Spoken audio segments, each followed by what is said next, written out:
Angus, maybe you could share your experiences in Slovenia. I think this is a perfect example of being a stranger. Well, I lived 10 years in Slovenia. The Slovenes had a word for me, which was tujec. They called me tujec. And when they spoke to me in English, they would translate this word tujec in their mind. And so they wouldn't say, well, you're a foreigner, you're a member of another nation, you're somebody whom I know has a culture of your own and you're living here. They would say, you are tujec, which means you're a stranger.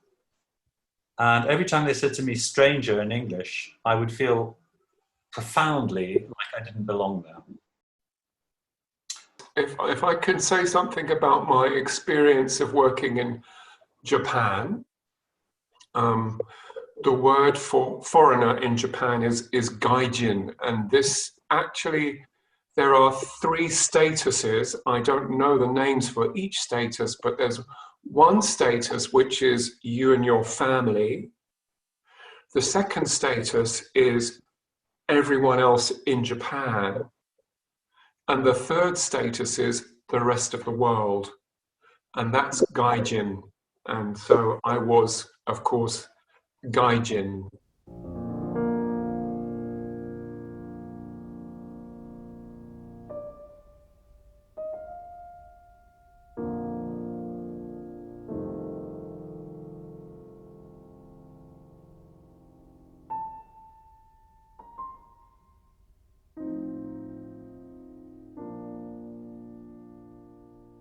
When I published my book on Kristeva 20 years ago, I was focusing on the subject because as I saw it, the subject in Las Meninas, in the interpretation of Foucault, in the psychoanalysis of Lacan, and in the literary criticism of Roland Barthes, the subject, the speaking subject, was deconstructed or even disappearing. Foucault called it death of man, who is an invention. It was in Le Mot and Les Choses, if I'm not mistaken. That's why I decided to focus on the notion of subjectivity and intersubjectivity. And I, of course, in a simplified way,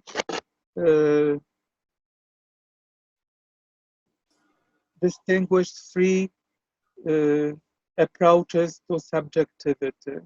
The first, the traditional approach, is the Aristotelian, Cartesian, Husserlian approach, the subject as the fixed identity, the subject set in stone. Aristotle called it, or him, hypokeimenon. The subject, the same in it meant, as in our languages, it stands. Hypokeimenon stands for both the subject in grammar, in syntax, and the human subject. So that was the first approach. The second approach was what I call the postmodern death of the subject,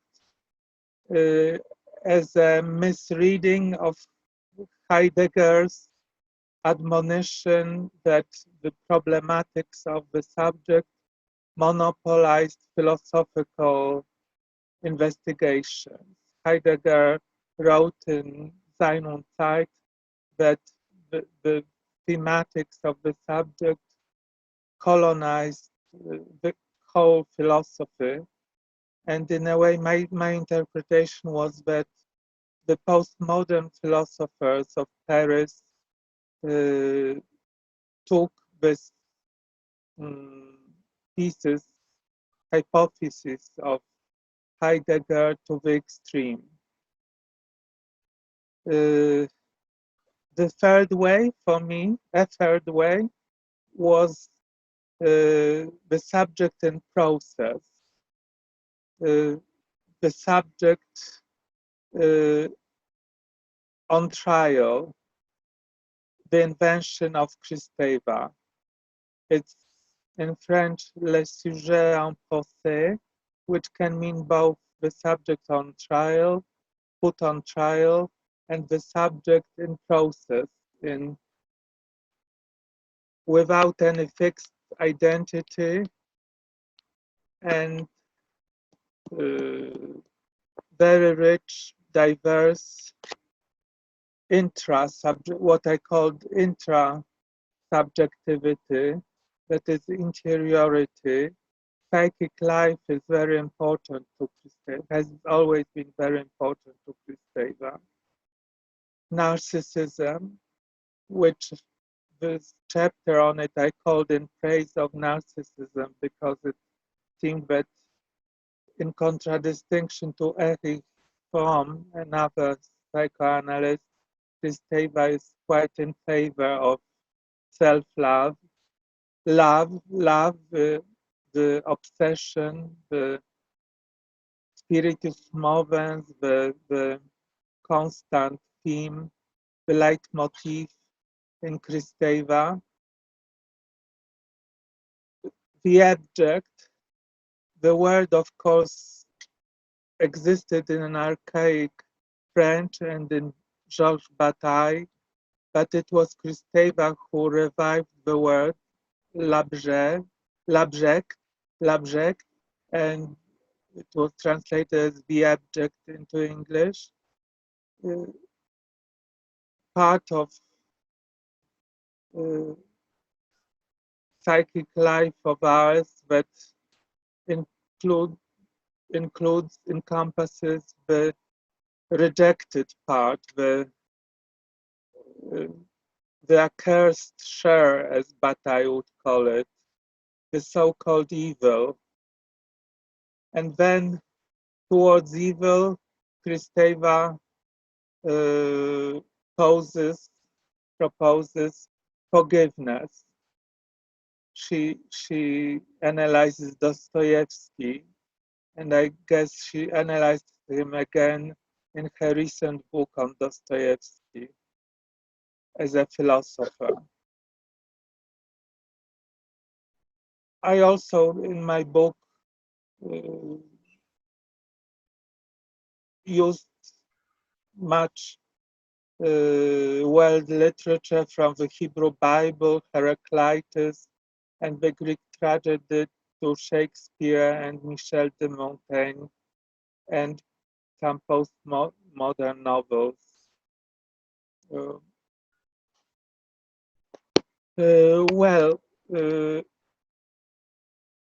I have always seen this Platonic analogy between psyche and polis, between the inner life and public life, between intrasubjectivity and intersubjectivity. Therefore, the second part of the book is concerned with hospitality to the stranger, to our inner stranger, and the public stranger, who are the refugees and other migrants.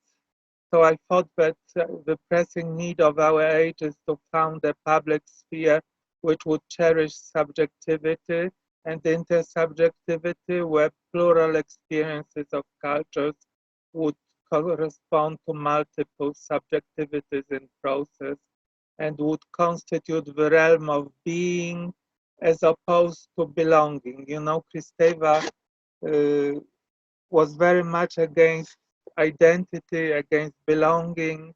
She repeated after Hannah Arendt, I don't belong, and in a way, in my book lacks this there's a community of strangers, of course, in my book, but otherwise I follow, you could say, Heidegger in his being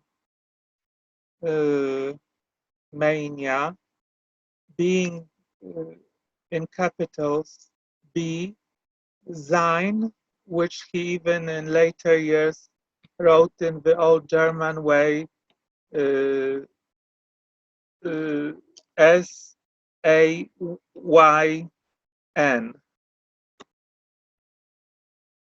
In contrast to ultranational culture reduced to ideology, a transnational culture of caring for, cherishing, tending, cultivating strangeness was postulated in my book.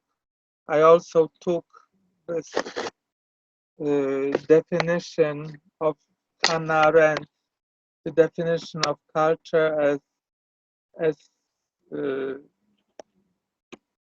tender love, and I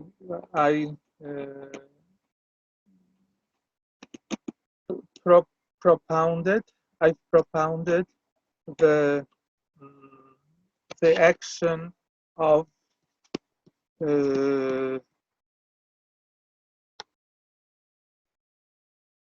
culture or cultures, because at that time I wrote everything in the plural, cultures as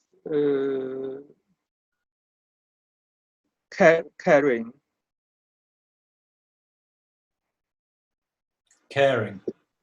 Caring.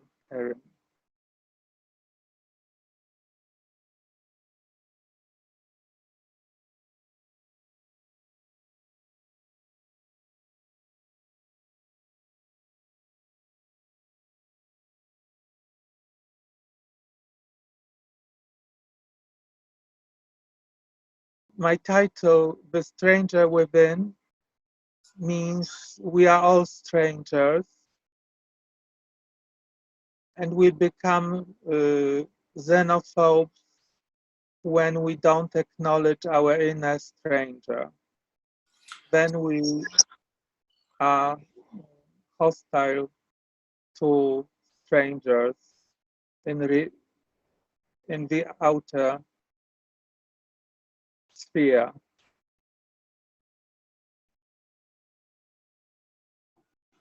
So what is the sort of psychogenesis of the inner stranger?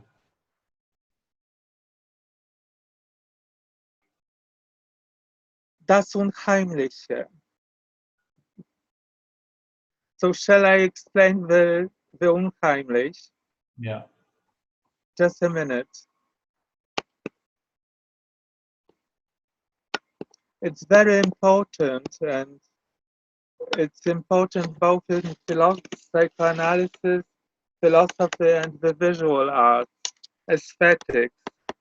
Every other person writes about the Unheimlich of this or of that work of art. But just a minute.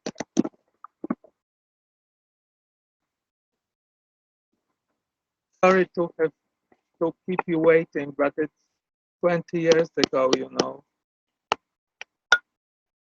But I have it ready for you in a minute. Shall we listen to Matt for a moment while you just find your... Yes, absolutely. I'm curious what Matt says, and thank you for your dance, Matthew.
Oh, marvelous.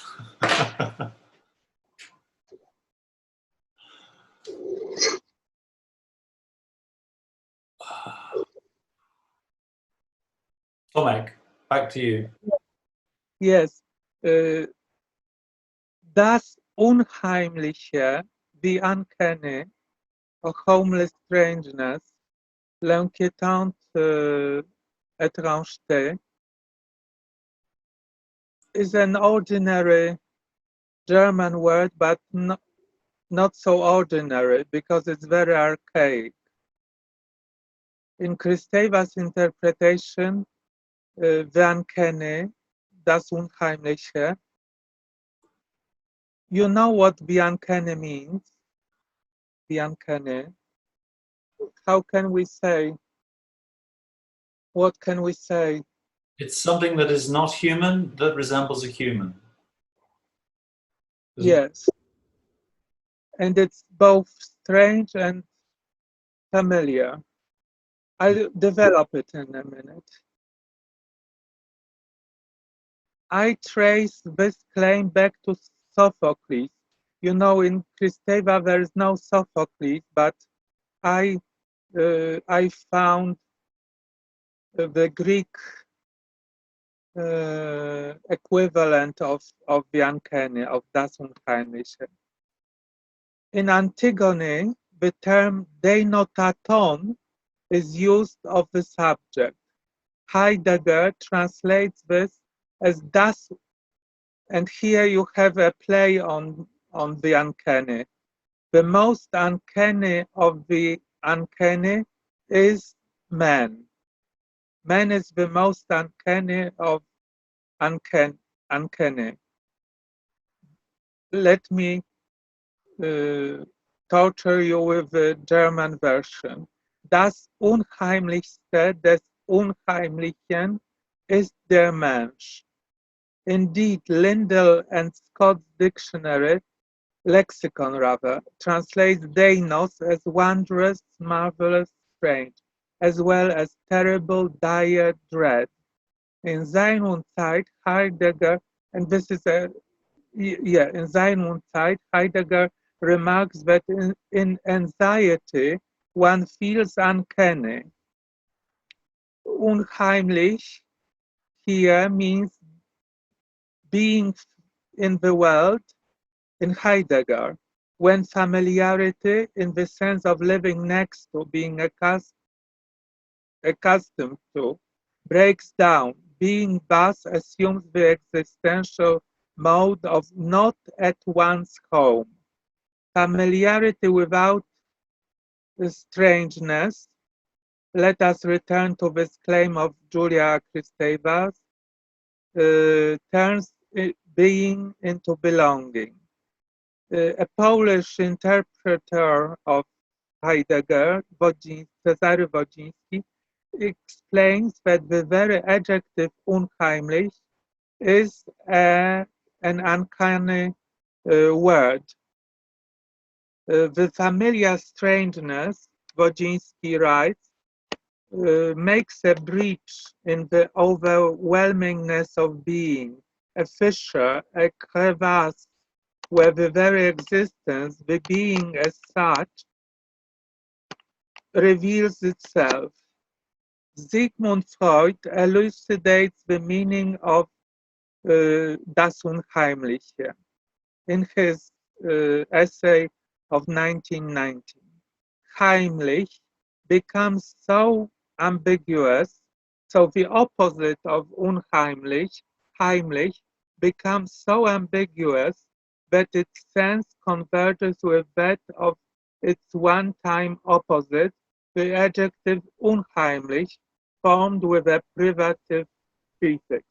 The homely, the familiar, the intimate, the native is at the same time the concealed, the clandestine, the demonic, the peculiar, the strange, the the, the disconcerting, the exceptional, the unhomely, the uncanny. Just a minute. Freud refers to Schelling, to the romantic philosopher Schelling, who writes that the unheimlich comprises what should remain a mystery and stay in the shadows, from which it nonetheless emerges. Discussing Heidegger, another Polish philosopher who was exiled to Siberia, states that for Sophocles, the subject is something disquieting, and that it does not only cause unease in others, but cannot be at ease with itself. Similarly, according to Freud, and as reiterated by Julia Kristeva, the subject is not the master in its own home.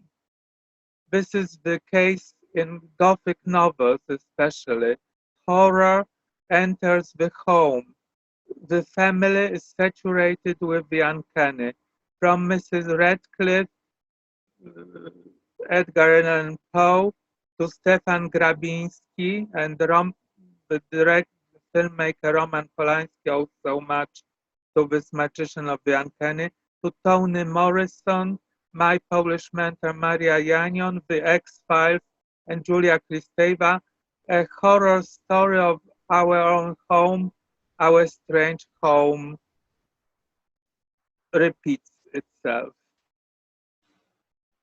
So that's why just the last paragraph, which would philosophize it a little bit.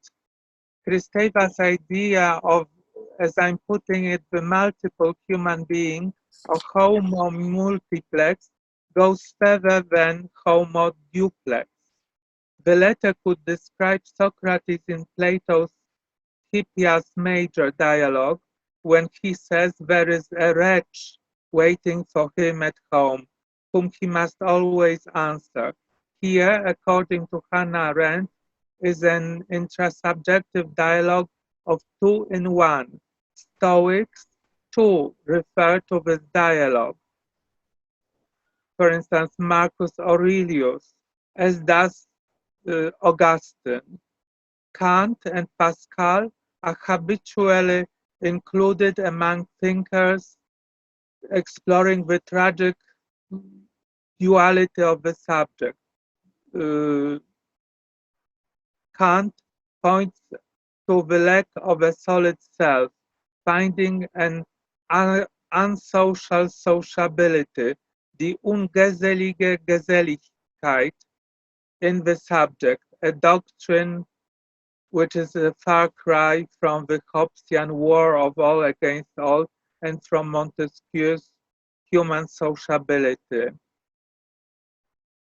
That's why, in my interpretation, Kristeva propounds a confederation of strangenesses.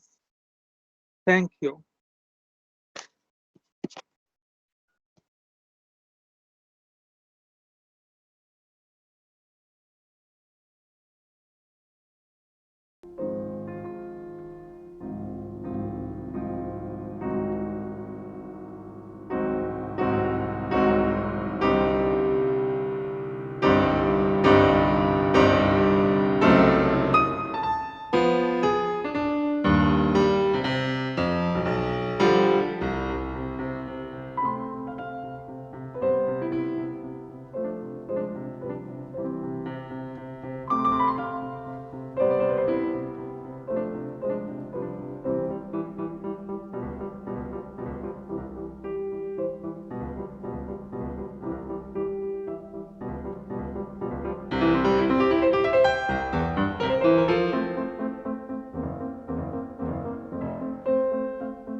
Let me present to you my,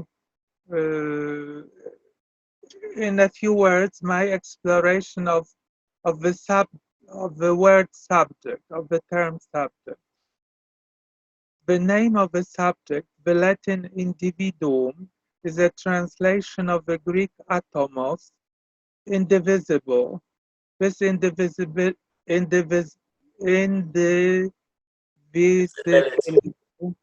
would be transferred onto the notion of one and indivisible nation. And this is very dangerous. La nation une est indivisible. Prosopon and persona, mask, character, the person of the verb form, is indicative of a closed and homogeneous identity. What am I? Literally a social role or a political role. So let me say a few words about the self-identical subject as dangerous politically. I'm following the subject. I mean, of course, you know, I take these philosophers and contrast them with Kristeva. It's like Tony, it's like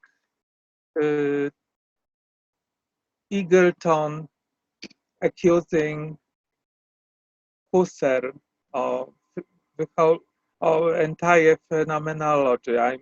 So here I found a guilty one, Johann Gottlieb Fichte, a romantic, an idealist German philosopher who used to be a Kantian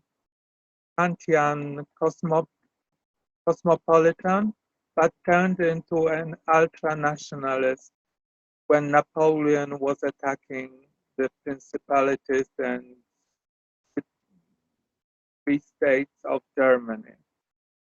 So Johann Gottfried Fichte's theory of the subject is governed by the idea of unity. The I, homogenic and close, posits itself in repeated acts. The I, invariably self-identical, I am I. The absolute I, ich, is opposed to the absolute not I. Fichte transposes the I, hermetically separated from not I, onto intersubjectivity, excluding that which was to him foreign, unnatural, artificial, from the familiar which he identified with the natural. There is a sudden collision with the not I, der Anstoß, where the Fichtean self-deifying subject consumes itself in acts of vain self-transcendence. Fichte developed Kant's categorical imperative, as Isaiah Berlin said, beyond Kant and against Kant. Thus, Kantian thought, contrary to what Sir Isaiah Berlin asserts elsewhere, is not a source of nationalism but of cosmopolitanism.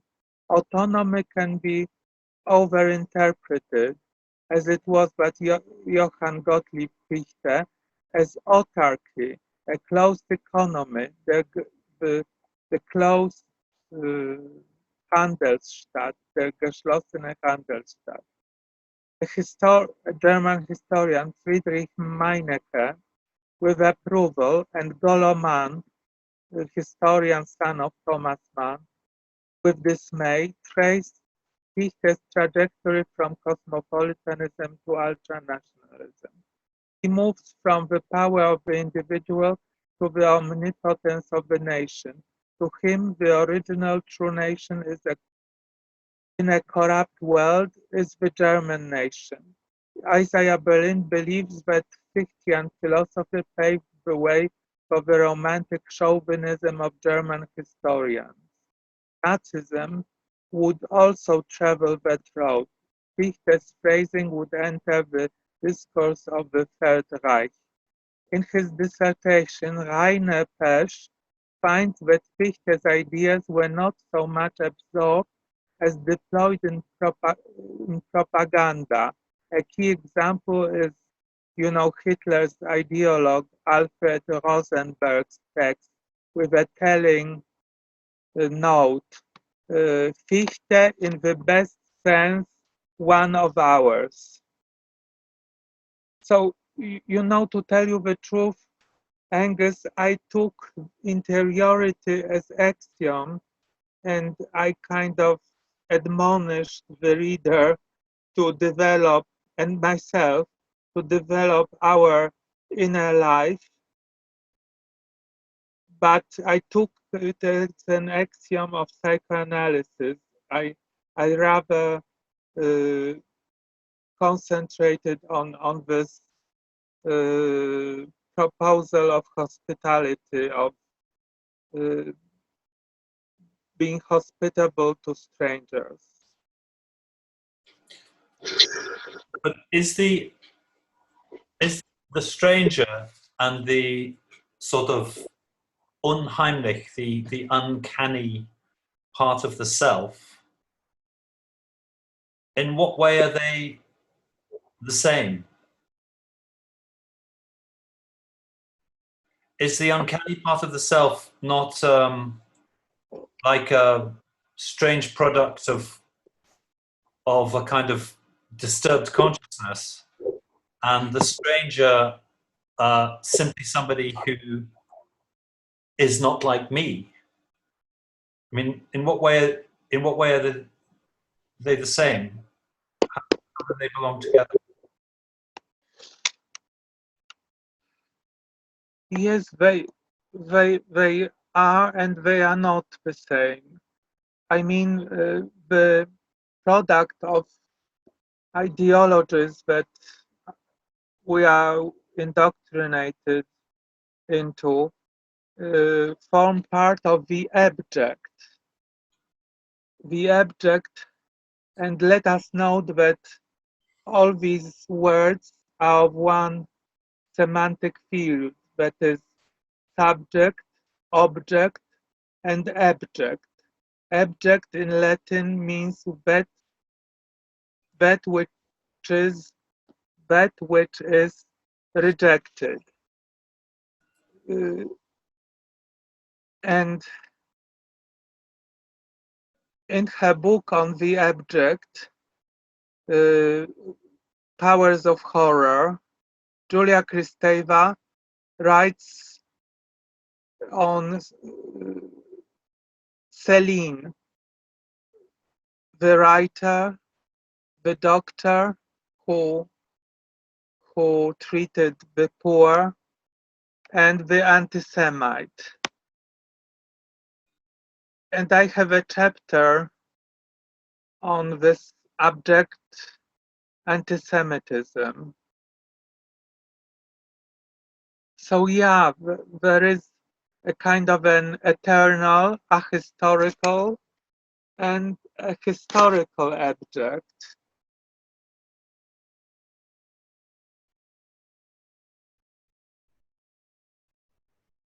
You know, Kristeva never follows the principle, the Aristotelian principle of identity, this or that. She's very often both alike. And when you read her, she combines poetic prose with scholarly discourse. But if this discarded, rejected, never at home part of oneself, which is also part of the social that you're within, and therefore part of the ideology that you live and breathe, it sounds very much like a kind of rationalization of the position of Jewish people in European society.